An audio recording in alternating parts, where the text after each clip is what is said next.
There we go. Hey, good evening, everybody, and welcome to the weekly Poro Report, your one-stop shop for all things Legends of Runeterra. As always, I'm Smithel, along with my co-host Kozer, and it's an exciting week. I mean, we have a new guest with us today, as usual. This one, we do have Beta Master Player, and from the Masters Discord, Sniper Fugu. So welcome to the show, buddy. Happy to have you here. Hey, what's up? I am the most beta master player here on this podcast. Hey, I hear you. I hear you. I get that. So yeah, so typically, Fugu, what we like to do when we start the show is do like a little bit of a weekend review. But this being a little different of a week, I figured something that would kind of be nice to do is now that the game is in full release, we got it on mobile, we got it on everything. I wanted to kind of start with not only talking about maybe how your week's been going so far with the new release, but kind of your thoughts on the beta as a whole. Like, what did you like? What didn't you like? What did you like that they changed? Maybe things like that. So as the guest, do you want to kind of like lead us off here tonight? Oh yeah, I can definitely do that. Like that's a lot to think about though. Like what did I like and what I didn't like about the beta. I honestly haven't taken much time to reflect on it. Well, now you are. A lot of the balance changes I definitely liked. I honestly liked a lot that they nerfed the hell out of Shadow Isles, because I remember that was the most dominant deck in like the beginning of the open beta. And some of the changes coming into season 1, I actually don't like. I don't like the new obliterate thing, where you have 6 cards on your board and you can replace one of them. Oh, okay. Yeah, that one is so weird, and I feel like that just like invalidates a lot of play styles and also takes away from a lot of the key weaknesses that are in certain decks, like Endure Spiders. So now you can't like block your opponent off by leaving you standing. Not allowing them to have board space or something like that. But in terms of the Bilgewater cards, I thought, and everyone thought, that they would be absolutely broken as soon as the new season came.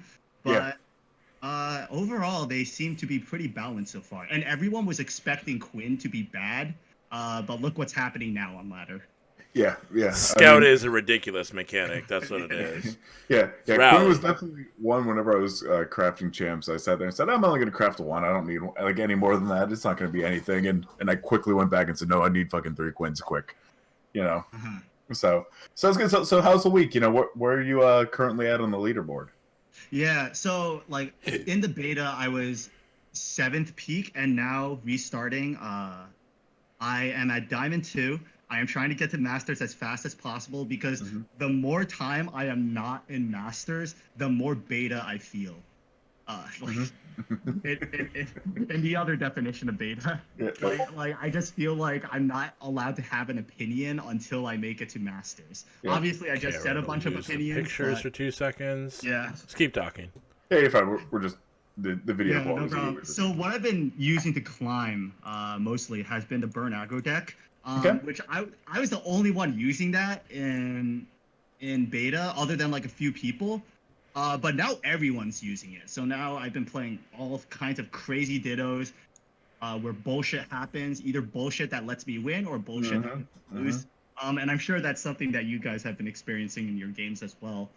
That aggro deck's kind of been a nightmare for me. But so what about you, Kozer? How's life this week been treating you? Or I guess it's Sunday since we did an early show. It's been good. I am not really playing much, which kind of sucks, but I'm just chilling. I'm kind of letting the meta figure itself out before I really go too hard into it. It's not a bad plan. I don't like to just spend I spent like basically everything I had. Now I'm just down to like wild cards, like common wild cards. But I just know that the meta is going to be shifting a lot. People are going to figure out more and more broken decks. I think my issue with the climb right now is there's too many players that are so try-hard left in like plat, and I wouldn't consider myself in the upper echelon of master players, considering I literally hit it a week before it was over. It was partially my fault. I could have just kept climbing, but I'm the type of person that it's just safer for my walls and safer for everything in my house if I co-play with someone and have someone to talk over my plays with. So, like that's like why, like I even like I didn't realize, but I get kind of mad. Like, well, we're gonna talk about Smithel's week a little bit, but when we were helping Smithel climb to Masters right before the end, and dude, there's a karma game that I literally I threw my water bottle across the room again Oh yeah. because Well, I hate that fucking cards interaction. It is. I mean, what interaction? Wait, Like, so what did you see my happened? Twitter this morning? no, I didn't. What I did you got, I got, post? I got real fucking salty this morning after going up against like 3 Karma Ezreals in a row. Like Yeah. so like yeah, as you mentioned, like with me, like you and Woodmage, first big shout out to you guys. We decided whenever I was in like Plat 2, Plat 3, we are like, hey, look, resets in about 48 hours. Do you think we can like just pull me to Masters? Like if we just do this on stream, how long? Like, is it possible? She did And get a nice host by what was his name? Hallow. yeah, I don't like, remember his name. I'll have to pull it up. I'll spot him out, but. We got a nice raid and we got about like 200 viewers and things like that. And so we got to talk to the community, pretty good. But we did end up hitting Masters on what was that, Monday? It's probably Yeah. about 12 hours before reset or so. Well, it didn't even take us 12. It actually didn't No. even take us 12 hours. It took us less because I did the math the day before with the podcast, and before the podcast, we maybe did about 3 hours. No, a little bit more.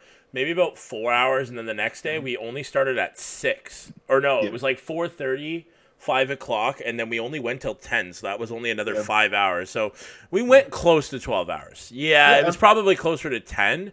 And 58, we played 58 games. Well, minus Smithel fucking us, because he decided to play in the morning and got right back down to, we had him at, what, Diamond 3? And then he got... We had us at Diamond 3-0 LP. By the time we started, I was back to Diamond 4-0 LP because I just got so tilted. I was like, I can do that. I was like, I can sit here and like probably do about 50-50 and just keep practicing. Dude, you went on a 37% win rate before we started playing. And I kept then hitting Mir, Karina, like we were running Karina control, and I kept hitting Mir, Karina control, and just either got like outdrawn or outplayed, or I would just hit Karma Ezreal, and I just like when they hit 10 years, like, oh fuck it, I can't do anything, my game's over, and I just started to get so tilted, like I start messaging Koza like, Koza, I'm fucking up, Koza, I'm fucking up, you guys need to get on here. I was like, I can't do this, I can't do, like, and I just kept playing, and I was like, okay guys, look, I can't get us any lower. I was like, I'm so tilted right now, I'm done playing until you get on, because I was like, I can't believe the matchups. And then, of course, we get on, and we see nothing but fucking aggro. Nothing but aggro. The Karina, like, dream. it's the time frame that you streamed around. Like, okay, when you... Yeah. I have this idea and this thought that the time that you were playing is prime time for people like you, like that are a father. Yeah. Or a mother, whoever, and then when the best time that they're gonna have to play is before their kids kind of get up, or they're gonna be bugging you, is not in the afternoon. That's when they go and play with their friends and stuff, and they're not at home. So it's usually like a solid time to play. So you're playing against all the guys that are like 30 plus, with kids, and just playing control decks, and that's all they're playing because it's easy to climb with. And then at nighttime, the closer we got to getting to Masters, the reason why everyone's playing aggro is because they can get a lot of games. But the problem with aggro is it's just luck. It's literally luck. Oh yeah, Because you go 8-0 with it one day, and then the next day you can go like 0-5. It's not even just skill at that point. It really depends on your matchup with aggro. It's really hard to climb. That's why you'll see what people were climbing with this week so far to get into Masters, and you'll understand why mid range is kind of coming back in full force. Yeah, but like, so I did just message you too, like my salt streak this morning. But like, yeah, so like as we said, we did hit Masters. So this morning, I'm sitting there, I'm like, okay, I'm still sitting here at Plat 4. I was like, it's not a big deal. Let me try out some new decks. I said, it's a new meta. There's Mill. There's like new Bannerman. I said, there's all kinds of stuff to play around with. Literally all morning, I just sit there and face Karma Ezreal. Just Karma Ezreal, left and right. Oh my god. And like I just sit there and start like making memes of like, fuck Karma Ezreal, fuck this deck. Like they're broken. I hate it. Everything about this is god terrible. And I was just getting furious. And I was like, okay, I just have to get that out of my system. But I fully believe if you are a Karma Ezreal player and that's all you play, and you sit there and think you're a big brain player, no, you deserve a special place in hell, because that deck is just okay. Unit falls on board, delete unit, pass, delete unit, pass, delete, and That's a problem with playing against it. That's why Karina's. In some ways, we were actually still playing Karina wrong. We should have, because I talked to more and more people, and they said the Karina mattress versus Karma Ezreal is actually not that bad if you play it to a certain way. Don't put units down. Yeah. If they don't, as long as you get Ledros, Karina, you win the game. Yeah. And that's all you need to do, and just get burn, and you'll win the game. Like, that's all you need. Yeah, and so we definitely were having fun with that one, but yeah, I mean, it just they need to do something with Karma Ezreal and soon. I mean, I don't know how you soon they're gonna be waiting a month. They're not doing any changes. They already told it. This is going to be like this for the next little while. We're going to be dealing with Maokai. We're going to be dealing with all these deeps that are literally 10-8. You can't remove them off the board. They can obliterate their units to even put a better unit on board. I had that happen to me yesterday with the Tides of the Deep. Like, dude, I didn't agree with you. And after, like, when I first saw it, I was like, yo, this is a sick change. Then I realized about how Heimer kind of sucks when he can't replace one of his units. He needs it to die. And you can play around that. Sometimes you just don't block his units. If you can. If you can take the damage, you just don't block his unit, and then he can't drop down his T-Rex. Yep. So there's ways to, like, play around it. And now with the obliteration, dude, deep sucks to play against. Nautilus fucking sucks to play against. You think you should lose, but you don't. You think you should win easily, and it's so quick to get deep. It's turn 5. Deep, it's an interesting. I mean, it's a fun match. I mean, I will say it's frustrating to play against for sure. Oh, I was going to say, who's it fun for? Because I was just about to ask that. Okay, thank you for correcting. It's a fun deck to play. It is a fun deck to play.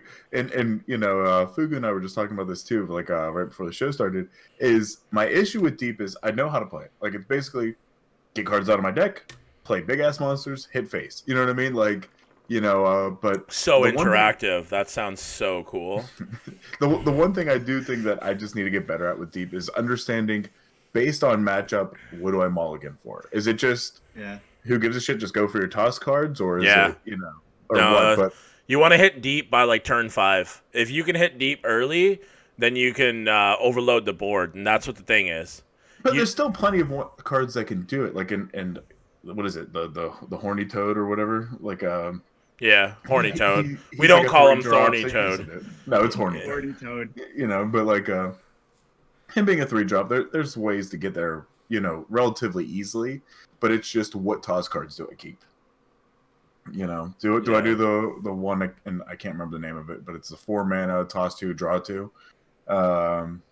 You know, like, is that better than just what is it, jettison, the 0 mana or 1 mana toss 4? You know, so that's what I'm trying to figure out about Deep is jettison's broken. I didn't actually think jettison was that good, and then once I realized it costs 1 mana, it tosses 4 of your units. Yeah, it's so easy to, if you have 3 of those in hands, you're already, like, super close to Deep. It's nuts. So the way I view it is 4 units or 4 cards is 10% of your deck. You know, you're paying 1 mana to get rid of 10% of your deck. You know, and what you only have to get rid of it, by the time you get it, it's less than 50% of your deck because you get an opening hand. So you're getting extreme value for 1 mana to get to your win condition. Yeah, you can have 40 cards in hand. You draw 5 cards. You're left with 35. Then from 35, your first turn, you can usually, at least if you get the dredger, you can usually toss 3 cards, and then, like, dude, it's just nuts. Like, I've gotten Deep by turn 5 running 1 jettison. Yeah, I lost the game somehow. Don't ask me fucking how, because every time riddle me this. We made Nautilus, me and Windmage, the day before. Mm-hmm. Every game we played with Nautilus, we lost. Mm-hmm. Every time we played against Nautilus, we lost. Yeah. I mean, it's... Oh, Koza, I think you muted yourself. What do you mean? Oh, okay, sorry. I thought you said something. I was looking at your stream. My thing was off. But yeah, I mean, it's interesting. So here, let's take a step back before we get into decks, because we're going to talk about a lot of decks here coming up. Let's just talk a little bit about what the patch was. You know, so obviously... Yes. Okay, let me change the screen. Yeah, that's fine. So obviously 1.0 released, you know, which is the full release of the beta's officially over. Fuck the stream. Beta rewards. Oh, did you stop it? No, I didn't. Okay. I didn't. No. Keep talking. It's just I gotta change the background. Apparently, I fucked up that. Oh, no worries, Okay, no it's worries. this thing. So Give me a sec. okay, cool. So 1.0 releases, beta's over, full game out.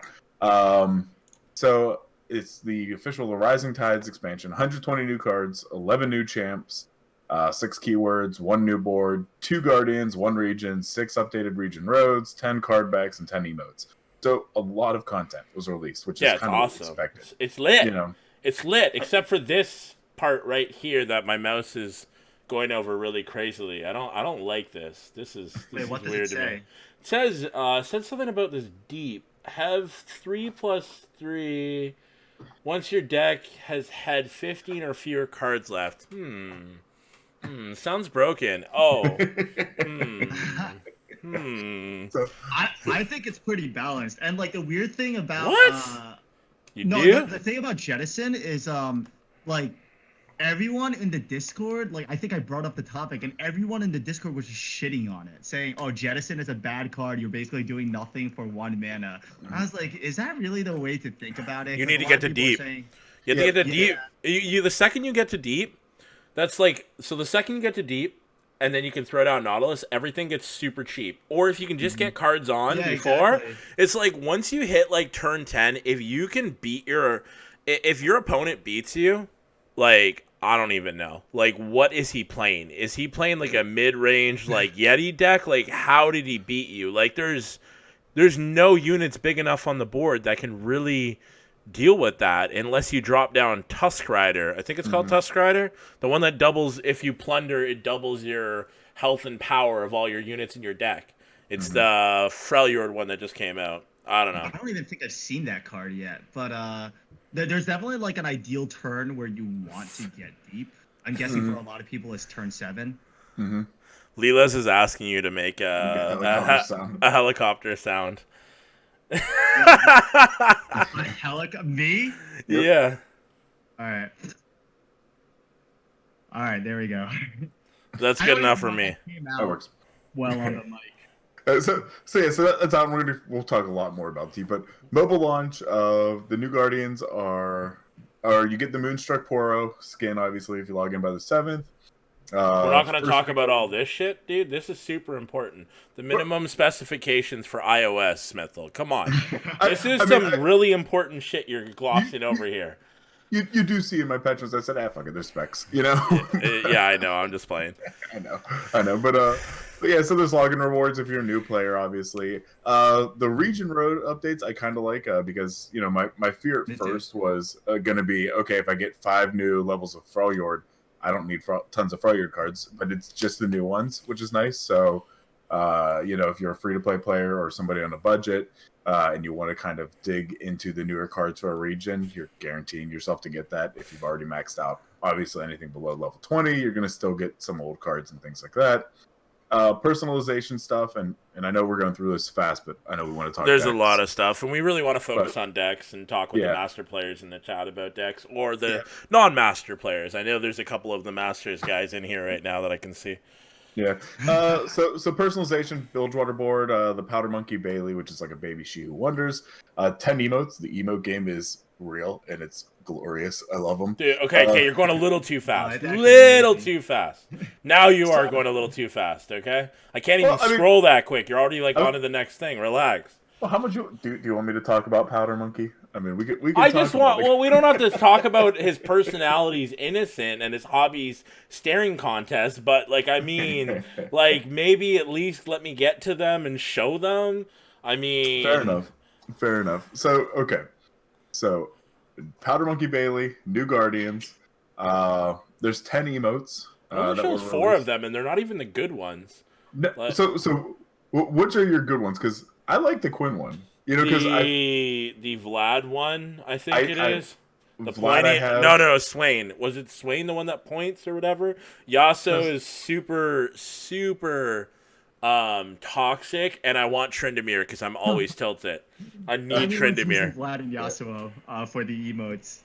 Yeah, I got the Vlad because that's basically a like, hey, you know, welcome to the game, and then also like a, hey, I'm gonna fucking take you down right now. You know. I don't understand the Gangplank one. He's peeling a fucking orange. Does anyone get that? Like, is there some lore that I'm missing here? It's more or less just like the okay, I'm waiting, like hurry up kind of thing. But I've never seen anybody use it. Oh, You know, it replaces. Oh, is that what it is? that makes sense. That makes sense. It kind of replaces the Heimer one. We've been missing a card like that, and Quinn is my favorite. It's even better than shaking my head, Darius. It's literally just like, was that a good play, Quinn, or are you an idiot?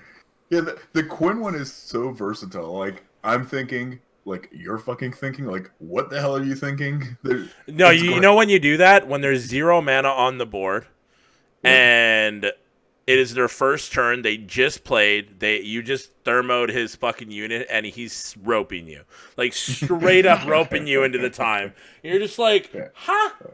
There's nothing left. Yeah. But so let's go into the card backs. These card backs. Yeah, there's one. So for each region, there's a card back now if you reach the end of the road. And then there's 3 that can be bought with coins, but the coin ones I'm not a real big fan. Oh, the Yasuo one's the only nice one. It's okay. I mean, the Jinx one. Yeah, I wish if they would have done card backs like for characters, it wasn't just be the character portrait. Jinx is not uwu enough for me to buy that one. Like it has to be more uwu. I don't even think Misfortune's uwu enough in this game. So Ari's gonna be coming one day. You know, true. You know, there'll be 50 million card backs with her on it if it follows anything like League skins. You know. Oh, and then there'll be 50 more new cosplays to do. Yep. So, obviously, ranked was reset. They did delay it a day, but it's live now, so everybody's kind of on ladder climbing, or at least most people are. Yeah. There's some people that are there's some people that are masters. So some people are waiting and trying to see how the meta shakes out, but it is live, so people can start climbing. There's new Expedition Archetypes available too, so if you're an Expedition player, there's some changes there I would suggest reading up on. Or, as always, go check out our buddy Crabcore. He has an updated tier list for Expeditions with all the Bilgewater cards and new cards for each region. And then, obviously, there's more just general patch note stuff. But yeah, this is super huge. Like, Turkish now support it. Russian now support it. Traditional Chinese now support. Actually, the traditional Chinese now supported actually is probably kind of huge because we want the Asian region to have all of their languages support it because they're going to be they play so many mobile games over there. Like it's Fugu Uwu. Yeah, there's also just like a huge population of players in all the Asian countries. So surprisingly, to help support the game. Weren't they the lowest amount of masters out of all 3, which I was really surprised about? Really? I think EU had the most, and then I think NA was second, and I think Mobalytics is not right anymore, so I don't think you can test it or check it. I feel like that's gonna swing with. I feel like it's gonna swing and change now with the full release on mobile, but we'll find out. So I know from people that I've known that kind of live over there, like mobile gaming and just kind of like handheld gaming and all that kind of stuff is much larger in like Japan and things like that than it is in the US. So I would anticipate because it's more culturally acceptable to be kind of gaming on the train or something like that on the way to work, that we'll see a larger influx of master rank players from that area. But it'll be kind of interesting to see how it shakes out now that it's on mobile. I think it'll be kind of a huge shift in every direction. I think this is a huge change. Silver Wing Scout renamed as Silver Wing Diver. Like I don't think I could sleep tonight without some of these changes. I don't understand the Ezreal level 2 art flipped. What the hell was this for? No, here. Firstly, let's go back to Silverwing Scout because I have like literally an unplayable thing. It drives me insane with this. So can you pull up his card art real quick while we talk about it? So on mobile, like if anybody plays mobile or anything like that, I mean, it's been a lifesaver to me because again, as we talk about, I have kids, so it's like if I'm putting my son to bed and I'm laying by his crib or something waiting for him to fall asleep, I can still play, which is great. But it wasn't even. Yeah, right there. It wasn't even renamed on Mobalytics. I know. They didn't even change the card. What the hell? So when you look at that card, what do you see, Kozer? I see Silver Wing Scout. That's what I see. Well, yeah, don't look at the name, but like the picture. What do you see? I see an elusive tough unit. The picture, the actual art, the actual Oh, I see a fucking a big ass bird, right? Yeah, a bird. Why? The image on mobile for that card that like is when it's on board is that little dude's face. Yeah, okay, but mobile has the card art for mobile is scuffed. Is different. And I really hope that they change it. Like I'd rather see smaller card art on my phone screen and the full art and then zoom into the picture to see the full art than to only see the head, because they do that with everything. Like Elise, you just see her fucking face. And I'm fine with that, like, but at least you're like, I'm not. Elise face. It's weird. Like, that card goes down, I'm like, who the fuck's head is this? I'm like, what card is this that they're playing? And I clicked on, I'm like, nobody looks at Silverwing Scout and goes, oh wait, it's the dude on it. No, it's the fucking big ass bird. You never know. Some people really might like the dude on the card. Fugu. Yo, coin flip coming in here. Fugu kind of cute, can't lie. Oh, thank you. I appreciate that.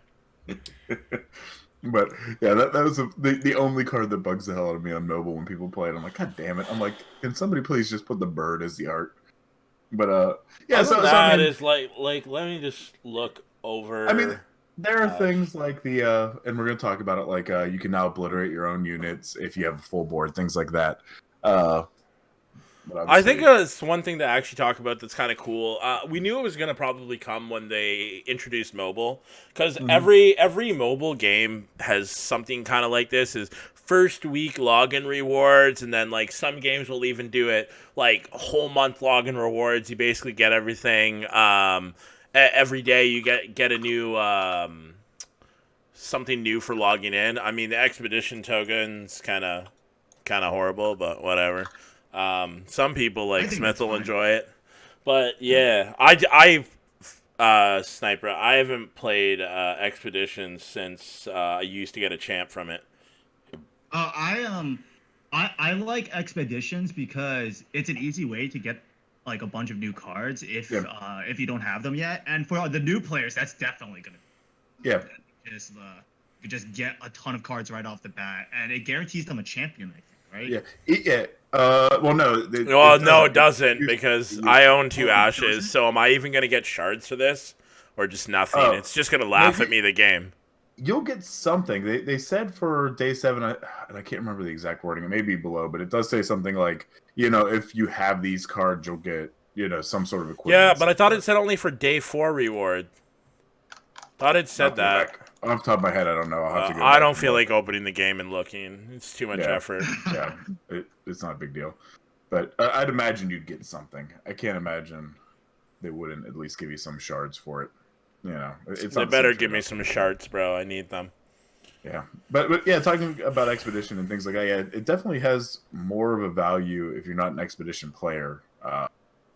Early set releases and things like that, because you do get a little bit extra XP. You do get more crafting materials, everything that you need to make a deck. Assuming you don't just kind of buy out every card or something like that. But that's not how you play this game. You don't just buy out every card. I was a Pokemon master when I started playing this game. I just bought every card, good or bad. No, actually, I still don't own every card. I owned every champion card before the release, but I'll own all the champs again. Like, they give you, 2 months every week. That's a wild champion card. Yeah. I still have Bilgewater is only to 8, and then I have 5 in every other region. So I still have, a bunch of chests. Yeah. Yeah, I did do... So basically, I did spend all my wild cards and shards, things like that. I do have almost every champion fully unlocked. I'm missing, I think... Lee Sins. I'm missing 2 Lee Sins, and I think a V or Vi or whatever how you pronounce it. I always call it V. But Raziel's actually talking about this, about the furry. That's hilarious. The furry is he's saying that Sunglass is gonna pick the smooth soloist in his next tier list because it's a furry. Or his chat's basically gonna do it. But Vi is really I don't know what I think about Vi. Now that I've actually seen her in game. Medium. Yeah. I've only seen her once or twice. I mean, if you get I did get screwed over by a real hardcore one game. I got wrecked just because they got elusive on her. And a 10-5 tough coming at you with elusive, it's just I had nothing I could really do to stop it in the deck I was playing. So you know what? We're actually doing really, really good for time. Sorry to interrupt you. why don't we do? I want to talk now that we've seen the cards, and Sure. the fact that we're only at 30 minutes of the show and we only have decks to go through after this. Hmm. Let's actually give kind of like a tier list of what we think the new champs are like. Now, obviously, chat's got to Oh, I love understand these that. are personal opinions. So some of them might not match up with you guys. It's like when you're talking about fast food joints and who's your favorite. Which Everyone has means different taste. which means Fugu has the only right opinion. Me and Koz are scrubs. No, Oh, I probably think not. He's gonna probably have I some think hot takes too.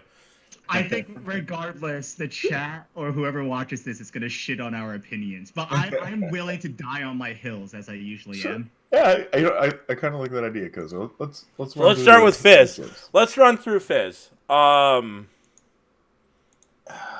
I mean, I can't give too Let's much of an opinion on Fizz. let's rate them from like 1 to 5. Some of these cards I haven't played, but I've played against, Sure. and like that's the only problem is maybe chat will That, know it a that's little better than me. that's my issue with Fizz. Is I've seen him, but not as much with the meta Oh. as it is right now. I mean, you see him in that elusive deck right now, and he gets some value, but without playing him personally, I can't give him maybe more than like a 6. The ability to kind of stop the spells is the real value on him, I think, and I like that. I did get destroyed by a Fizz standalone, got twice, and so that was kind of hard. But other than that, I mean, personally, he's not great in my I'd opinion. probably say I would actually think that he's a worse Teemo, but has more potential to be a better Teemo if you want to put enough cards in your deck to basically play standalone Fizz. But I don't Mhm. think it's really worth. I No. really What is don't. the which one is good? 1 or 5? 10's the best. Well, 10's let's the just best. do 1 to 5. Why are you Oh, changing well, the? I said Fine. 6 at the beginning. I said 6 at the beginning. Okay, fine. So he's 3 in my opinion. Then I'll scale it down. 3 out of 5, 60%. You're Yeah. being nice. Okay. What do you I say, would say, Fugu? on a scale of 1 to 5, 5 being the best, like Karma Ezreal would be 5s to me. I would say 2. I don't think Fizz is that good. I think he's like bougie Navori Blade Scout. That's how I see him. Like, of course, you can play around him, just like have a bunch of spells, but that requires extra investment. Yeah. That normally you could just use those things for other units or other purposes. And also at the same time, like Fizz is like he doesn't have like a natural way of like increasing his own damage Mm-hmm. as well. Um, and and The overall, yeah, spell, I just like feel Chum like of the Waters, it costing 4. I don't know. Like I Yeah. feel like by the time you have Fizz leveled up, anyways, you'll probably be able to spend 4 mana. But it's just weird to me. Like And that's my issue. I think with Fizz is that I don't see a lot of value out of his level up Chum in the Waters because typically in the Chum the decks that Water he's sucks. playing, you don't really see it. Like his champion spell, in my opinion, is a much better card than Chum in the Waters. So it's I don't know. It's not impressive to me, and that probably explains why I don't well, see a lot of it. that's fine. Let's move on next to the Thautosaurus Rex. Oh, this one's Misfortune, hard for me. obviously. See, this is why you need a 10 scale because there's a big difference between a Fine, we'll 3 do and a 10. 4. We'll do Yeah, 10. okay, good. Then I Good. give Fizz a 2. That works. I give That Fizz works. like a 3. I think people can find a way to make Fizz really good, but right now it just requires a lot of build around. He's not good to play early because then you have to play another spell and you won't have mana for that shit. Yeah. Just stuff like that. Yeah. So Fortune. So since I started last one, Fugu, why don't you start this one? I think Misfortune right now just like is an 8. I think she's a 10, if you know what I mean. And so does Coin Flip. In the chat. Yeah, Coin Flip. The love tap is pretty good, you know what I'm saying? Wait, do you actually give her a 10 like in terms of the game itself? No, hell no. I think she's great. Like, I think the reason why she is being used in Scout and like Bannerman is just because her ability is nice. Like, you can literally keep her on the board, like on your bench, still hit for 1. It's just she's kind of nice. I mean, obviously we gotta factor in the card art just a little bit, so that gives her like an extra point. So I'd probably go with like an 8 instead of a 7 because of the card art. Yeah, I'm close. I'd say it's 7. I mean, What, I the think card she's art good. can't give you a 1? Your wife's not even listening. It can't boost it up to me. I mean, Come on, man. I mean, This was there's pre-League of Legends we were talking about yesterday. there's better sunglass tier list material. We'll put it that way. Well, I mean, we'll have to show the solo furry, whatever the hell it's called, soloist after. But yeah, I mean, she's a good card. I think, like you said earlier, my issue with her is that typically when I'm playing her, it's not to play her, it's to have her skill on board and be able to utilize that. She's nice to scout. She really is. Yeah, like having she works great with scout. She works great with like some powder keg decks and Swain decks and things like that. It's just she might work really well with Sejuani, but you always need to have stuff on board to be able to attack so that she hits the Nexus. So I don't know. It's hard to say. Yeah. So okay. I mean, it's 7 out of 10 for me. I mean. Yeah, I could say why I think she's good. It's like because of her skill, like you can kill barriers. You can oftentimes protect your own units. Like let's say like someone wants to like put something to block one of your low health units. Oftentimes that just like prevents them from getting that trade. So overall, it's just a good skill. Right now, I don't think Misfortune is as good as she can be because everyone's playing aggro, so everyone's playing Crimson Disciple. And then people are just spamming that every time Misfortune is on board. Yeah. But overall, just that skill is good. She's a little bit hard to protect, like no quick attack, nothing like that. But that's fine. Like she already has enough in there. Yeah, but that's why I think she works well in Bannerman because you can get the barriers out and things like that, and kind of keep her alive, from being targeted. But I think that's fair enough. Like I think we hit all the points on her. Now, for the people that have tree finishes, let's go into Maokai. Oh, this one's hard for me. I think I'll start. I think he bad, but I think he enables Nautilus quite a bit and makes I don't think you run him with much other crap in this game. Like I just don't think.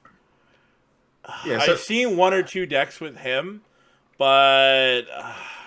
I've done a straight Maokai deck, and day 1 I liked it better than where I stand today.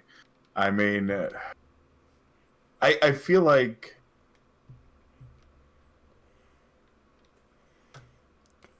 it's tough to say. I thought I lost you for a second. I had to look over. I was like, why the hell are you talking? Best way to say it's like, I feel like if I'm going for a mill or a toss deck, Nautilus and Sea Monsters is just better option to play. I feel like he's not easy to remove, but he's not particularly difficult. And because his skill comes out whenever you play another unit, you play him too early, he's getting wiped. If you hold him too late, you're not really getting the value. Like you want to get him down as early as possible to start tossing, but with there being like a turn in between when you play him and you can play like the next unit to get another toss out and get a sapling, it's enough time for somebody to really start targeting him or finding ways to bring him down. And if somebody puts vulnerable on him, he's pretty much done. When he does level up, though, I will give you that having your enemy's hand down to 5, kind of nice. That's though. Nasty. Oh yeah. I mean, that's like the only plus side, but you do that with Plunder, and it's basically when he levels, you take them out of cards, and then it's game. Yeah. Yeah. What rating would you guys give him? Probably give him a 4 out of 10. I think he's good, but I think we need more to make. I think we need more cards even in the game to make him good. But I don't want him to be busted. I think has an annoying mechanic, and I think Mill doesn't need to be. I think Mill is like Poros being top tier. You just if the game has Poros being top tier, we're in a bad place in the game because they only cost 1 mana per. So it's like you don't want to see it. Like it's not something you want to see. Yeah, I'd probably say 4 or 5 as he stands today. I'd like to either see him be like a 1/5 or be a 3 mana 1/4 or something like that. No, you crazy. I mean, I think that's moving towards the area busted, but I mean, it's as he stands now. I like Nautilus as a toss deck better. I don't need a new karma that you can't you can't stop any of the toss mechanics. Like you literally can't stop them, and that's like I think one of my issues with it is at least some of them need to be jettison, making a fast spell that can be denied, because that could save me the game. That could literally win me the game if I can deny it. I'm separating him from the toss mechanic and other cards. You're right, 100%. But I'm saying him as a card. If he was a 3 mana 1/4 or a 3 or 4 mana 1/5, I feel like that would make him a better card. You know, I'm not talking. I don't need him to be a better card. Yeah, I get what you're saying, but yeah, I don't need him to be better. What about you, Fugo? What do you say? I was gonna be okay. So are we rating the card itself, or also like deck synergy, deck compatibility, things like that? Do it however you want. Whatever makes you hard, bro. Yeah, because like usually I count like deck synergy, win condition, and for that reason, I thought Maokai was a 6. I don't think he's good by himself. Obviously, like being a 1/4 is not as great as a 0/12 if it's like a key unit you need to protect or place at the right time. And also like he's not too overwhelming, but I think like he has good cards that synergize with him. Like the Horny Toad, as we all call it, and that 3/2 Lifesteal unit. They're both really good. There's a lot of really good toss cards. And I think the fundamental thing with Maokai is that he needs to be in a deck with another champion. I think that's absolutely like just in case like you can't get the win condition. Maokai is still good with like the saplings that you get by summoning a unit. And also, I think there was like one more thing I wanted to say. But overall, I just feel like I'm just like waiting for someone to make some crazy ass Maokai deck that ends up taking over the meta, and that's gonna be the most annoying meta. More annoying than the Elnuck meta. Yeah. I hear you. All right, Kozer. Next in line, buddy.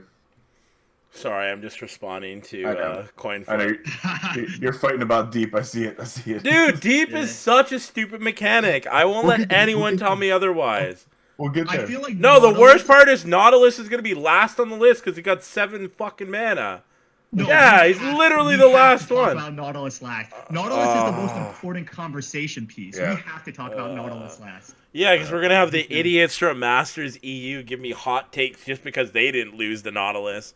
Bro, every time I play that and anytime I see other people play it, dude, they fucking lose.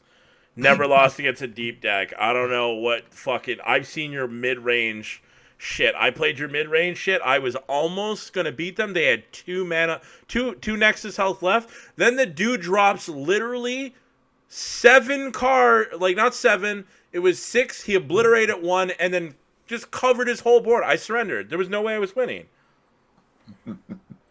Okay, well, get out of here, coin flip. What are you, like plat 3 still? Relax. We're talking about Twisted Fate. He's gonna get mad about me saying something. Alright, should I start with this one? Yeah, you start. Yeah, go ahead. I think Twisted Fate. I think 7 is a pretty fair rating for him. Okay. I don't think he's as good as like the meta champions. Like he's not a 10 like Ezreal, not an 8 like Misfortune. But I think like the fact that Twisted Fate can pick between 3 cards on play, he can kind of like adapt to what you have and what your opponent has at the time. So it just like enables creative play. And like I think he would be higher if there was some mechanic to control like the order of the cards that were placed when he levels up. Because right now I think it's just blue, red, gold. That might be changed in the future. Right now I think that's just kind of limiting him because it would be really nice to find a way to get gold. Wait, when he levels up, you don't get to pick which card? No, it goes in an order. But I think that's how he. Is that how he plays in League too? Isn't it like in an order? But then why can you pick it when he's not leveled? That's just kind of weird to me. Well, when he, it's always the same order. When he's not leveled, it's a one-time deal. Like you pick one card and you're done. But you know, when he levels up, okay. I get what you're saying. Yeah. Yeah, he's not higher because his body sucks, but the cards are fucking great. Like those are useful cards too. It's really hard for those for all 3 of those cards to not be useful. Yeah, I'd be pretty much on board. I think a 7's a pretty fair assessment for him. I mean, you're right. He's pretty easily removed, but the ability on basically to hold him and for 4 mana get a card that's guaranteed to do something of what you need. Stun something out, do a little bit of a board clear, or at least get some cards in your hand is pretty good. I do think he's not a 10, like you said, because even in the Twisted Fate kind of control decks that are going on right now, it's just if I see somebody play it, I just keep clearing out the Twisted Fates, and 3 of them are gone. They just normally surrender. They're very much relying on that mechanic. So you can play around him, whereas Karma Ezreal you can't, in my opinion. So the thing with TF though is I feel like him level, like in a lot of the decks that I'm actually seeing right now, is whether he levels or not doesn't seem to be like that huge of a deal, because he only has 2 health, so he's usually dead on board before he even before he even gets like leveled up. I think I've seen him leveled in like a couple of games that like center around him, but for the most part he's like, so like even when he does level and he gets to pick a destiny card every time he draws or whatever, it's still cool. It'd be nice if you could pick which card it was, but I mean, I don't really think it matters. All of his destiny cards are pretty decent, like having more mana, drawing another card. I mean, the only time that getting the blue would suck is if you were at 9 or at 10 cards, but like every other aspect is okay. Stunning a unit, the strongest unit deal 2, dealing 1 to all the enemies. Like, I mean, he also does well against aggro too. Yeah. Exactly, like Coinflip said, you just play him and it's fine. So I would probably rate him. What did you guys rate him? I 7. 7. Okay. I could probably get down with that and agree. Yeah, I could agree that he's a 7. His play mechanic's good. You're right. I mean, level up isn't as common, but just the ability to kind of control what you need for 4 mana and then still have a quick attack unit on board, which is what I call just a spell target, because people are just going to try to clear him. That's not too bad. I have a hard time deciding where Gangplank should be. I'm similar, mainly because I'm terrible with him, apparently. I like the Powdered Keg. His spell is kind of funny, but like parlay. But Powdered Keg's a really cool mechanic, and I do like build for that. Like I wasn't on this. Okay, when cards get released and they talk about stuff being broken, until I see in a game that something is fucking broken, I never really sit there and focus and be like, oh my god, these cards are gonna be broken. Like, dude, you got to see how they play into the current meta and what everyone's playing. So when I looked at it, I was like, well, Powder Kegs are cool. And now that I play it, Powder Kegs are cool.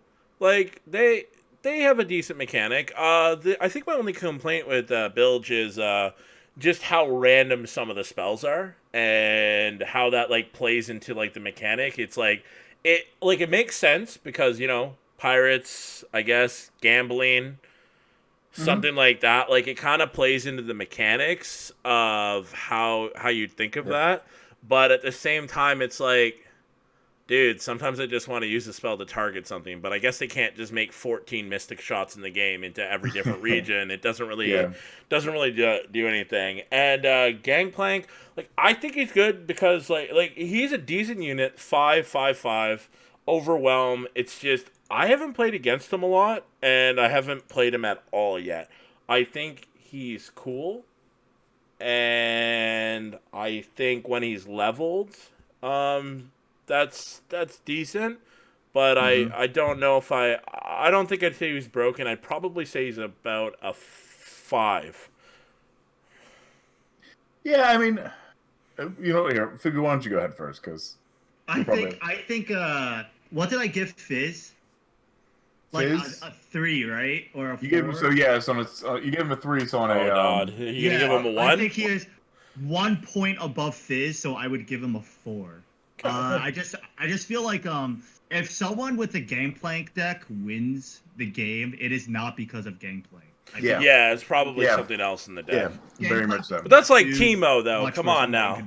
I mean, even Teemo, it's rare that you win a game because of him. It's actually because of fucking mushrooms, and it's... Yeah, it's like because of Chump Wump, it's because of Peddler. But like the thing about everything Teemo else. Is, like, Teemo requires like no investment. He's just a 1 mana. Yeah. And he could also block Solitary Monk or some shit like that. Yeah, that's hilarious. Gangplank, he just like requires a lot of investment. Like a 5 mana And then like for 5 mana, you could also get Garen, or you could get like 1 more mana for Sejuani, I think. Yep. So it's just like there's other big bodies that I feel like do more. I think gameplay supports like a very like certain win condition. But that's about it, I think. Yeah, I'm Yeah, on I the think- similar boat. Yeah, I think we can move. Like, how many more do we got? We got 1, 2, 3, 4, 5, 6. So let's Okay. try to keep these to like about 3 minutes talking about them. We'll each talk for basically a minute and just explain our thoughts, and then try to move on. So Go for Quinn, I would actually say, based on mechanics and her, I like a lot of people might hate me for this because I don't think she's broken. I think the scout mechanic that she does and the bird that she drops makes her really strong. But I still don't think she's broken. I think Demacia just got buffed even more than it already was, with the badge bears and everything else. Quinn, I would probably say, is solid like 7.5, almost an 8. Almost an 8. It's very close. Like she's a good card. She's not that hard to level up. When she does level up, like she's decent. Although I don't think I've personally leveled her up, but I've only played like 3 or 4 games with her. Mm-hmm. So I don't know what she's actually like when she levels up. Maybe you guys have more experience, but Yeah, she's good. She's good. Yeah, I'd agree. I mean, I'll give it the full round up to 8. I mean, I just based on the scout mechanic. I mean, I think she's good. I think she has enough damage and enough of a body to kind of go ahead and put out. But there's been times, like you said, that I've gone out. I've thrown the bird only for scout, was basically to get something and not risk her, so I had a chance to play something later. But yeah, I don't think she's broken. Again, I don't see her leveled up too terribly much. And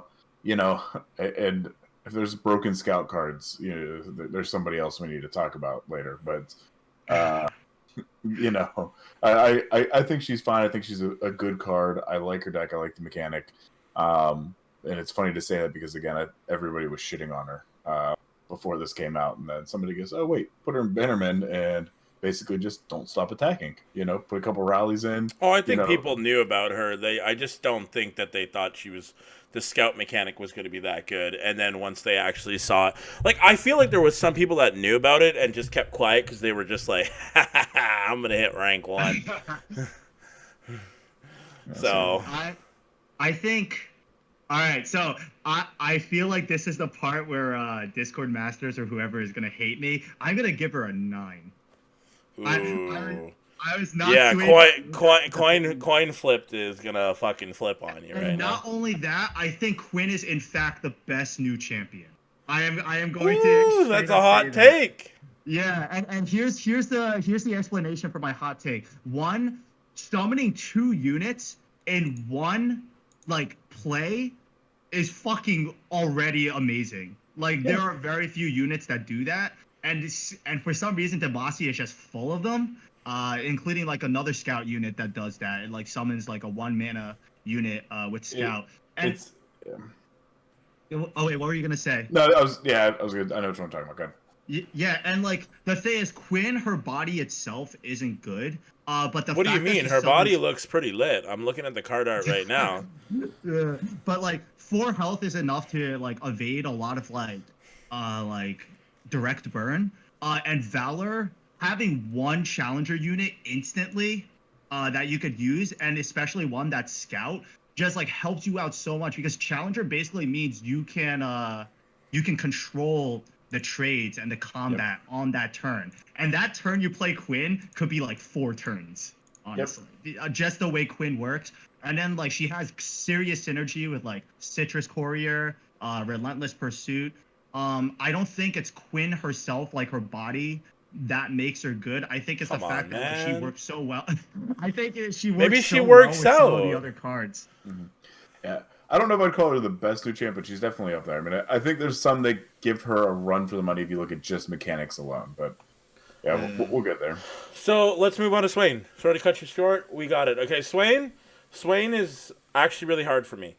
I feel like some things about him. okay, I think his level up, like level up, not mechanic. His level up image, like his art, Mhm. is the worst level up in the game, and that's saying a lot. Uh, Oh, alright, they cool. what? They literally took a stamped a fucking map, and then he levels up. Like Yeah, it's like a what? war general, like boom. Mhm. Dude, he's a fucking post office worker. Like, what the fuck do you mean? Like, it is so bad. Anyways, Well, it's not a stamp, but okay, it's bad. Okay, like I don't know, it's a fucked up mechanic. Like level up sequence or whatever. Anyways, besides that, card art amazing. Love it. Love his card art. It's actually really nice. That's why I was just considering how cool his card was. I was really surprised that his level up sequence was just did not aesthetically pleasing to me. So, his overall card is all right.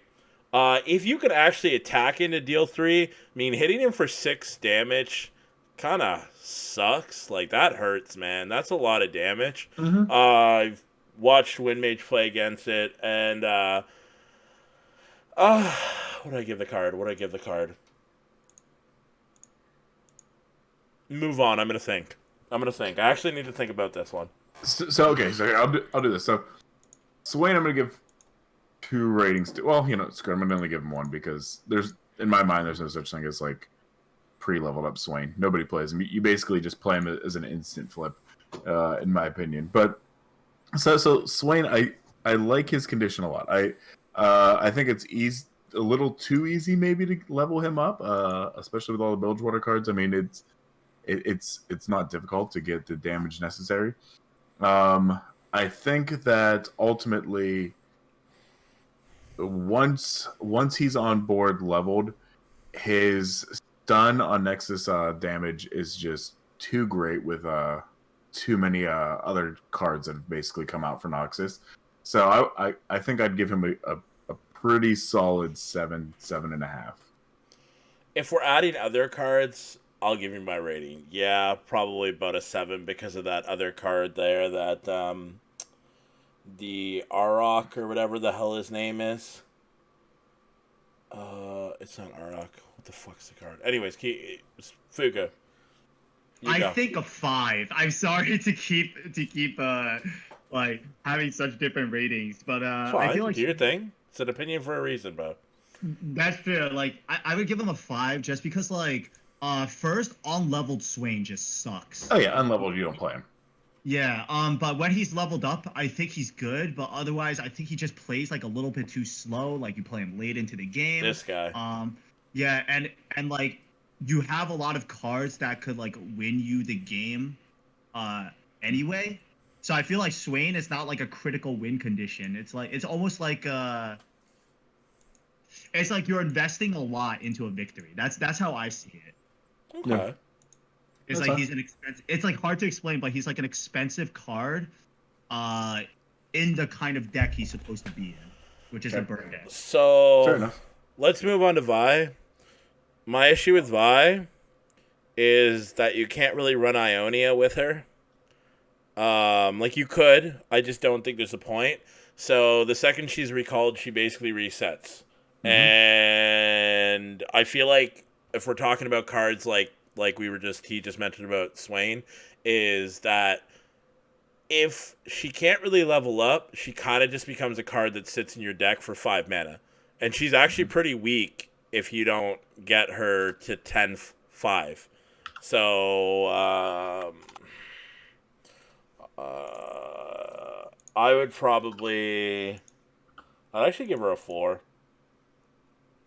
Card art's cool. I like her card art, but I would actually give her a 4. That's fine. Go ahead, Fugu. Why don't you go ahead? I'd give her. Okay, I know I said she was medium-ish earlier, but I actually think I'm gonna give her a 3. I think there is a reason why no one is using her right now. Maybe someone will discover something about her, but I think everything about her just screams Will of Ionia me. Stun Yeah. me. She's like, Yeah. just like do some Ionia bullshit to me. Like she's just asking for it. Wait, guys, a card that loses to Will? Yeah, it's basically every card, but yeah. Yeah, and like the thing is, like her ability is not like all of her stuff is based on striking, which is the hardest thing to like pull off. Yeah. But And yeah, especially that late into the game, because then the opponent will have hot access to cards like Vengeance and stuff. Mm-hmm. yeah. See, yeah, I mean, I think I'm with you guys. I would probably give her maybe a 4. I personally don't play her too much, and I haven't played against her too much. But the one thing I disagree with, where Kozer says, like, you know, you can't put her with Ionia because you basically don't want to pull her back into your deck. I feel like you almost have to play her with Ionia. Yeah, but that's the problem. Is I don't think Ionia is the right mixer. I think there's a lot of other combos that you can put her with that she's just so much stronger with. And I don't think Ionia is the actual mix-up with her. Like, what are you going to do? Play standalone Vi? I mean, you can, but... I mean, I think the it's only worth. way, basically, that she's getting value is basically you're constantly just shielding her and denying things and giving her elusive, just that way she can kind of pop off and hit. I mean, ideally, you want what happened to me in the game, where somebody comes in. Standalone for 5 mana, and, like, this is my thing.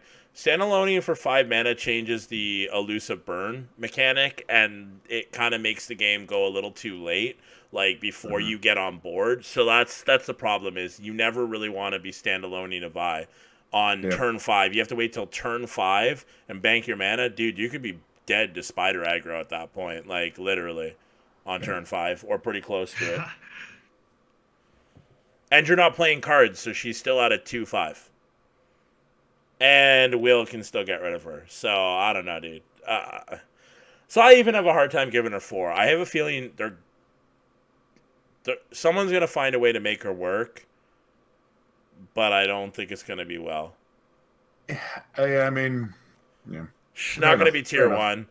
There's no way she's going to be tier 1. She's going to be a tier 2 deck. No, not as she exists today. I agree. All right, on to the next one.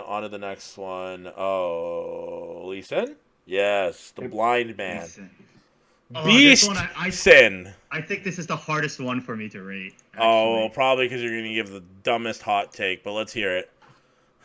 No, don't go to me first. I honestly don't know what to think about this card. Okay, Lee Sin if leveled up, busted. He's like a 9. Yeah. Lee Sin not leveled up, an all-right card to keep on the board that's hard to kill. Yep. I'm gonna give him just a straight 5. Similar reasons, just because I think he's a good card, but I think he's very kind of big brain to play, and so I think it honestly takes a lot of players out of the game. Like, I intentionally don't play him just because I know I would, you know, basically drain resources too much or be doing too much to kind of play around him and try to level him up. You know, so I think he's a trap card for a lot of players. That's what I think is like I didn't finish my rating. Like, I gave him like an 8 if he's leveled up, and he can start kicking your shit at your face. Like, I've seen some decks that work really, really well with him, and I think even Cloudfield made something like that. But when he's not leveled, and the fact if you don't understand how to play combo decks or control or stuff like that, and you can't big brain and you only have aggro brain, I don't think Lee Sin is something for you to play, so he's probably like a 2. Yeah. And that's the problem, is he's really hard to play properly and know when you need to protect him, when you need to level him, and what to do. So, Fugu. This is hard. I think I'm gonna give him a 4, but I think he has hidden potential. Like, the thing is, he's pretty expensive. I want to give him like maybe a 5. Actually, yeah, let's move him up to 5, just because like he gets a challenger and a barrier if you play spells, right? Yeah. Yep. Yeah, I honestly think that challenger and the barrier helps a lot, so I'm going to move him up to a 5. Just because like Lee Sin just feels like very different from other champions, so it's kind of hard to assess. But I feel like he has some hidden potential. Okay. Like, for example, like I would also give Vladimir a 5, and Vladimir feels like a very different champion from everyone else, even though like everyone thinks he's bad, but he's like someone that I think is really underrated, and Lee Sin is like also that person for me. I think there may be some Vlad decks that could be done now, but let's call Vlad maybe. 5. Okay, so now I'm going on to Sejuani. Sejuani, I don't care what you guys think. other than her being bugged, she's actually a really fucking good card, even if you don't have her level up. I've played her a bit. I think focusing on her leveling up is the wrong decision. You don't need to be playing Noxus or Piltover just to try to get her a quick level up. Me and Windmage have tried to make different decks with her, and once I went away from focusing that she has a level up condition, and I focus on the fact that she can frostbite any unit that you're playing against and pull them into you, makes her strong. Exactly where you want it. It can literally win you a game, Sejuani, because of it. I think I'm not going to give any card a 10 coin flip. I think this card is a solid 9. For 6 mana, 5/6, if you do get her leveled up, she's bugged right now, and sometimes the frostbite mechanic won't work. I've had it work in one game where it froze the whole board, and then I had another time where I used Harsh Winds, and it didn't freeze any of the units, even though she hit the Nexus. So I don't know what if it was a bug, if it was meant to do that, because we did hit the Nexus, like we did damage to the Nexus, so it should have leveled her up halfway through. I'm right on board with you. I definitely think she's like a 9.5. I think she's fantastic, especially whenever you pair her with something. What is it, like Tusk Raider, the thing that, you know, if you plunder, you get double all the health and that's a trap card. That one's hard to get off. So here's kind of the way that I've gotten it to work. So like I've played a deck with a Sejuani Ash, and basically just keep everything frostbitten. So it's sitting there saying, sacrifice your units for no value just as blockers, or let me hits, and then you just, you know, are basically pulling out a non-leveled 10-12 Sejuani. You know what I mean? It's glorious. You know, so guess. Yeah, I mean, I've had pretty good luck with that deck, you know, against everything other than deep. You know what I mean? And even with deep, if you can get it to work, it'd be good. But like we have like a Demacia, like we're playing a Demacia mid range that coin flip. I think coin flip made it, or he made it with someone else and made some changes. I think like we could try it with Tusk, but I just don't think. I think if the game gets that late, like you probably lost. That's why it's mid range. So Bright Steel used to only play it in the Bannerman mirror match because it could win you the game if they didn't have Bright Steel formation. So it's hard. It's hard. Fugu, I don't think you answered, right? Yeah, I would also give her a 9 just for like the same things you said, like just like a really. Oh, and the Overwhelm. I forgot to mention that. Yeah, that's huge too. Yeah, for a card that already like does a lot, like already the stat line is great, both the frostbite and the vulnerable to get rid of something that could actually threaten her. Basically, like Sejuani is sort of like play, and it forces your opponent to do something or they lose. It's one of those cards. Especially since like the ability is on play. Like the thing about Ashe I think really limits her is like when you play her, you have to like attack with her.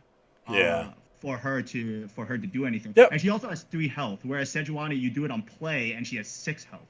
So it's just a really big difference for that same archetype of card. I wouldn't give her a 10 because like there's only 2 champions that are 10s to me, and it's Karma and Ezreal, which I think a lot of people would agree. Yeah, out of the new cards, like I said, I don't even know if I'd give Karma a 10 because Karma with Ezreal is fucked.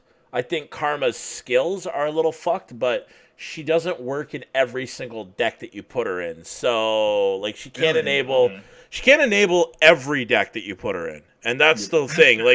Like, she enables quite a bit, like, you know, Heimer, Karma, like Lux. I think I've seen Lux Karma. Like there are things that she does enable, 100%. But sometimes when you play that deck, if it goes that late in the game, you've already lost more than likely because the other person's board is just too big. So except for Spooky Karma, Spooky Karma is just fucking boring. If you play Spooky Karma, you have 0 brain cells. Like I'm sorry, like you are the most boring person. You literally go to a burger joint and you buy like a burger plain, like no ketchup, no mustard, no bacon, no cheese. Like fuck, if you could get it without a bun, you'd probably do no bun. Like you are a weirdo. Yeah, even worse, like Karma Ezreal players are the type of people. No offense, Karma Ezreal players are the type of people who like go to Burger King and then order a salad. Probably. So Ezreal. Okay, I don't agree with you. I think Ezreal's kind of a 10 because he could be so strong. He's just so I strong. Yeah. I think he's good in tournaments. Like I give him a 10 for tournament play, but in ladders, he does create like you do need to actually use your fucking brain to win. So I think in like ladders, he's probably like a 9. But in tournaments, he's one of the best cards in the game, and that's why most of the time it's it's literally banned out. So you gave the rating. You said Sejuani was basically broken. Let's move on to Nautilus, which is a super hot take because I just hate the fucking deep mechanic, and This is I the think it's last super one, I weird. think, right? Yeah, 100%. This is the last one. Then we need to move on to talking a bit about the decks, and then close up the show because we're at an hour and 10 minutes, and I'd like to go to bed soon. Okay. All right. Let me think about Nautilus. I would say 8 is maybe a fair rating. I think he has Okay. untapped potential. I think his deck is really good. I think his main issue. I think everyone knows what his strength is. It's very obvious. As soon as you play him and get deep, you win the game. Like Basically. pretty much. Unless like I guess it's like you run out of mana or something like that. The Yeah. reason why I think he's not like a 9 or a 10 is like getting there is expensive. Like you have to play to reach that win condition. Like you have to constantly be tossing out cards. Meanwhile, you have to like be playing like cards that sustain your Nexus health or sustain your board, which are typically very expensive. Like Whale is 5 mana, Grasp is 5 mana, Val Feast is good, but then it might not like kill one of their like most threatening units. Yep. So just getting there like takes a lot of work and takes a lot of survivability. But otherwise, I think Nautilus, like once you play him and actually get your win condition, it's fucking ridiculous. Like nothing you can do about that. And the obliterate fish is awesome. That unit is crazy. no. That fish That's- needs to be that's- removed from the fucking That's game. the best sea monster. That's the best sea monster. No, that It's sea so monster best can units in the fucking game. suck my ass, bro. Like It's so fuck, I'll good. give him a straw It's and so everything. He can screw right off. I hate that. I hate that obliterate fish. It is so, dude. The fact that that card, the 10 mana card, who whatever the fuck she is. Sheer Wonders or whatever. Yeah, like that card that obliterates the whole board basically and in the hand. I kind of hate that mechanic, and I'm glad that it costs so much mana. The fact that that fish literally costs you what, like 5 mana? I think it's 5 mana with Nautilus. 6 mana. Okay, so with Nautilus, it's like what, 3? 2 mana with Nautilus. Yeah, like fuck off, dude. Like you have 2 or 3 of those in your hand, you obliterate. This is why I'm saying that I don't like the deep mechanic. Okay, Nautilus itself, it sucks that he's a 13/13, but as long, like honestly, remove Fearsome from him, and I don't even think he's that bad, like that good of a card. Like I actually don't think he's that nuts himself. Like I would probably give him a 6. I would give his level up, but what he does once he's deep, like a 10, because that is fucking nuts. He literally gives everything plus, like he makes everything so cheap, so goddamn cheap, 4 less. You're literally dropping units that cost 9 for 5. Like what? Like what? A fish, elusive fish that are now 6/6 for 3 mana. What? What are you saying? Dude, this fish gets fizzled by everything. Literally every card in the game fizzles it. Health buffs, damage, will, removal, deny. Yeah. Dude, I what would say decks are you that's the way running? around the fish is basically whenever they play, like the fish Okay. gets bored, you just target it with something and you bring its health down. It's like, okay, well, now your health is equal to mine or lower. It's not such a big deal. Yeah, okay, I get that, but like, dude, fizzle, okay, so get good, draw Purify is what you're telling me. To make the game fair, you need to draw Purify, or a will, or a deny, or something. No, Well, you don't have to. No, because so think of it this way. Okay, so let's say they play fish and you have drain in hand or something like that. So you got a 6/6 fish coming down. You have a 4 unit and they target it. You just hit the fish with drain. It's now 6/3. They're below your health. It fizzles.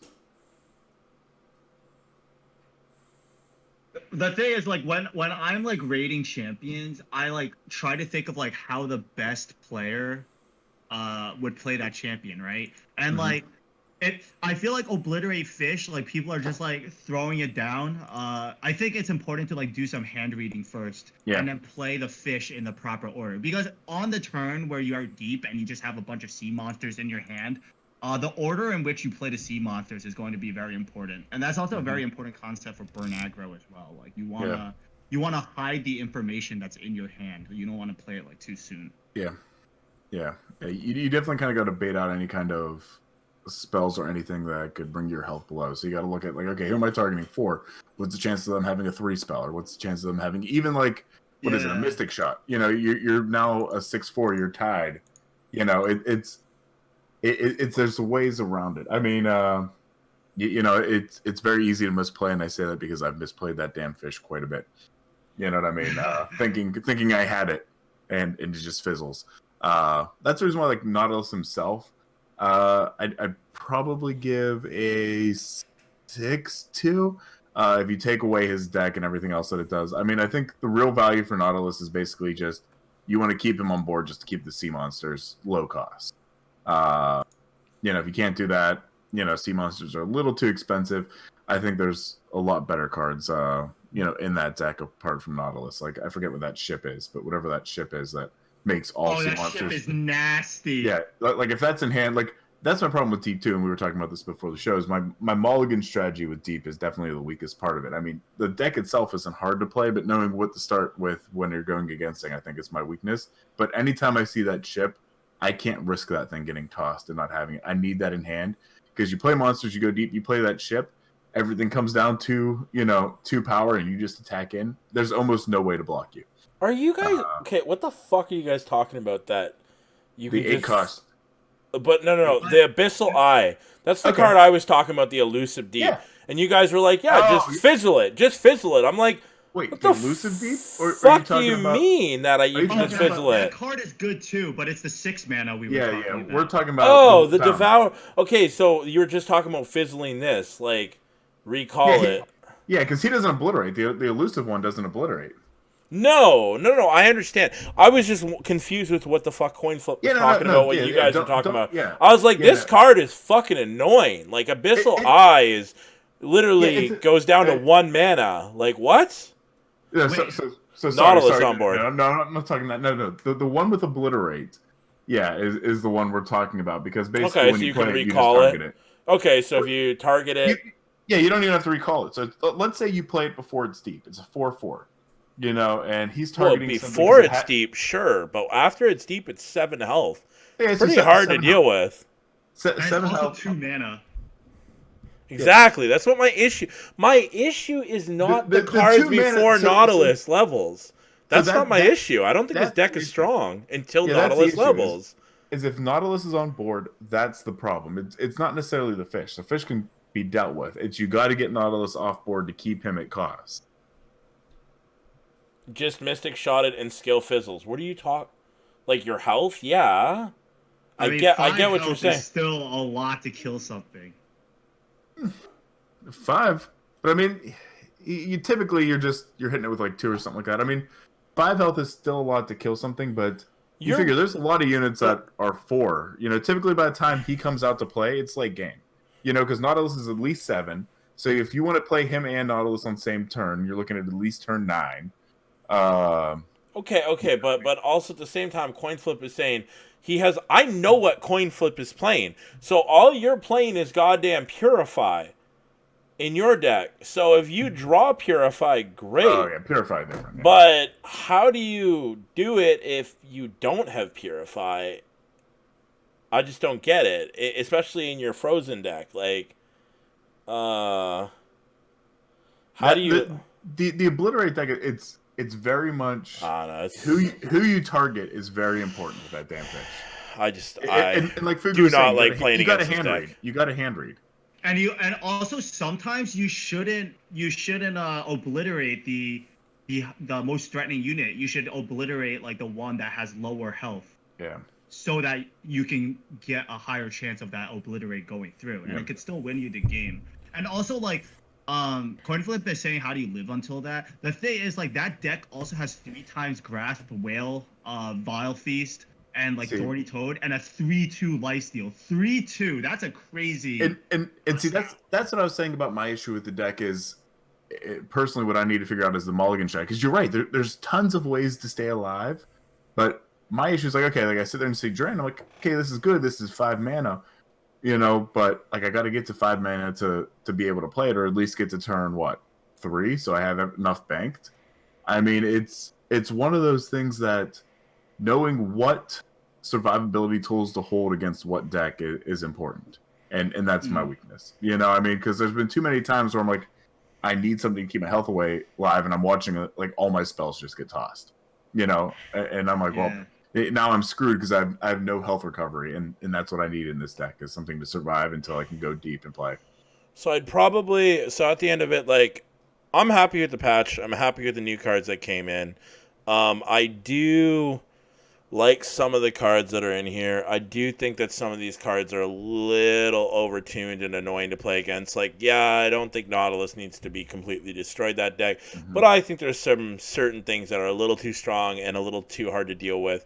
If you want to, like, if everyone was playing this deck, what do you always play to win against it? I don't think there's a deck that has a 70% win rate against Nautilus. There's probably a deck that has a 60%, maybe even a 55%, but I don't think you always beat Nautilus. And even with the deck you're talking about, Coin Flip, like I only played like 1 or 2 matches with it. Okay, so let's talk about this. Let's go into the decks. Because I need to go soon. Okay. You're catching my drift, okay? And if I'm the one that's the screen, yeah. I don't even know if I'm going to make it, dude. Like, I'm just being honest right now. If you need to go take a break, man, we got you. But, yeah, so basically, instead of doing a decks of the week, what we want to do is just kind of highlight some of the current meta decks that people We'll go with playing. the crowns. We did a big segment on a lot of the new cards. So let's just focus on the Masters decks, and then we'll go from there. So we'll start with G-Day Mavericks. So this is a barrel control deck, obviously a big one playing again around. It's essentially what I call Twisted Fate control. I don't know if it's what everybody's calling, but whenever I say Twisted Fate control, it's a similar deck to this. Has anybody played this yet? Or I played against it. I don't think I played it itself. Yeah. So what are your thoughts on playing against it? It was like honestly, when I was playing against this deck, I had no idea what was going on because it was like I usually play against like other control decks and I become familiar with them, but I wasn't sure what this deck was doing other than it was like kind of like slowly building up an advantage by using just like strong cards. So like Make It Rain I think is like the 3rd best new card in the new patch. The first and second being the 2 Bugbear cards, and I think most people would agree with that. Yeah. Okay, guys, we need to take a break. Hey guys, sorry about the delay. No problem. All right, so why is Smithel not in the pot? Oh, is my camera not on? It should be. Yeah. Oh, it's on. I think you may be in the wrong screen or something. Or I have something over me. I don't know. But, oh well, there I'll be it is. There it is. There we go. I'll say I could just be the deckless. It's not a problem. But yeah, so you were telling us about this deck that you were playing, Fugu. Oh yeah. Oh, I like played against it once. I think it's a really good deck. I don't understand much about it, but I just know it's like a good way to like build an advantage. That's all I have to say. Yeah, no, it's cool. Let's keep these short so we can get these done. Let's talk about Bannerman Scouts a little bit. Yep. Yeah, you want to hit this one, Koser? Well, it's basically a take on Bannerman. It's like literally, there's not really much to say. You're throwing in Quinn, you're throwing in Misfortune, you're playing a lot of the scout units. Yep. Once these decks are a little bit more refined and we kind of have them like set up to like where they're supposed to be, we're gonna talk about them more on the next podcast. I'm literally just gonna blast through these. We gotta go. I gotta go. Let's go Nyx. Like, this is basically the same list. It's Scouts aggro. It's just you remove Bannerman. It's pretty similar. You're just focusing a lot on Relentless. Like that's basically the gist of this. Relentless. Some people think that Cithri the Bold is better than the Citrus dude, and I don't know. I don't know which one's better to climb. I think it really depends. You're trying to get a deck that can get you a 60 to 70% win rate, and just get lucky. That's what's going to get you into Masters. Yep. I could fully appreciate and agree to that. I mean, and then the other aggro one, it's just the difference. I think it has Guinevere or something in it, or Genevieve Elmhart is in it. So it just basically has a couple more scout. But yeah, I mean, so it'll be interesting just to see how things kind of progress over the next week or so, and the meta starts to settle down, and figure out where things go. But we'll definitely be keeping an eye on it and kind of posting up as we go from there. So I mean, I don't want to rush everybody off, but I know Kozer's on a timeline here, so very short one. I don't know. You don't have a webcam. I don't know what to say. It's fine. Let it go. I don't know where it went. It's not a big deal. So hey, so first we'll kind of close it up here then. But Fugu, we appreciate you kind of filling in here for us today. Short notice, 3 hours before the show. Thank you. I appreciate it. If people are looking to follow you and all that kind of good stuff, what's the best way to get a hold of you? All right, so this is obviously not for gaming, but my Instagram is @GhostBeatbox. Twitch is SSB Darren64. Sometimes I just pop into people's streams. Other than that, I'm also SSB Darren64 on Discord. You could just find me in the Masters Discord as Sniper Fugu. So if you want to get a hold of me for whatever reason, play scrims with me or whatever, you can hit me up there. Mm-hmm. Sounds good. Kozer, you. Kozer88 on Twitter, Kozer_88 on Twitch, and YT Kozer88 on YouTube. Awesome. And as always, guys, if you want to catch me, it's at Smithel Gaming on Twitter, twitch.tv/Smithel. For the show, it's at Poro Weekly. You can also get on the twitch.tv/Weekly Poro Report, and go on the YouTube if you want to see any of our links, deck lists, things like that, or the link to the Discord. But with that, I think Fugu will let you go enjoy your night, keep climbing the ladder, and right. Hopefully you'll come on again in the future, buddy. All right, thank you. Yeah, thank you for having me. No problem. Okay. Did you do our show stuff? I didn't even remember. Yeah, I did. Oh, okay. I zoned out. I'm all right. Thank you. I really appreciate it. I know normally I go slower, but that's okay. Good. That's okay. Well, thanks a lot for watching, guys. We'll see you next week. Take it easy.